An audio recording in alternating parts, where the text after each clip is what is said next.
এদেশের অর্থনীতির বুনিয়াদ স্ট্রং করে মাধব দ্বারা। সে লোক সারাদিন কষ্ট করে সন্ধ্যের আগে তার 3টে গরু আছে, সে গরুর জন্য ঘাস কাটতে আসছে। দেখে কী সুন্দর সবুজ সবলা সুন্দর বাংলা মায়ের রূপ, আর সেই রূপের কাছাকাছি থাকে এনারা। সাপ কোপ কিছুই তাদের ডরাতে পারে না। আমি বললাম, দাদা সাপের ভয় করে না? বলো তো ঠাকুরের নাম নিয়ে আসছি, কিসের ভয়? আসলে এখানে প্রচুর সাপ আছে, তবুও মাধবদাদের কোনো কিছু দমায় রাখতে পারে না। মাধবদা একটু কিছু বলেন দিনই, কষ্ট কীরকম আমি করে?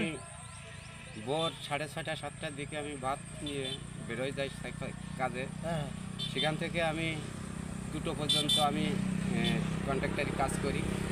2টো পর্যন্ত কন্ট্রাক্টারি কাজ করার পর আমি বাড়ি ফেরত এসে একটু শরীরে আধা ঘন্টার মতন রেস্ট নিয়ে আমি তখন আমি বেরোয় আসি আবার মাঠে এসে আমার নিজের জমি আছে কিছু, বর্গাভূত করে খাই।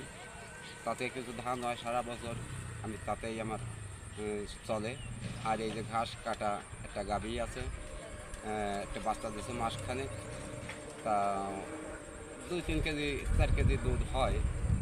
কিন্তু আমি সম্পূর্ণ আবার দুয়াই না, মানে ওই বাচ্চার জন্যই আমি ওর জীবনটা বাঁচায় রাখি।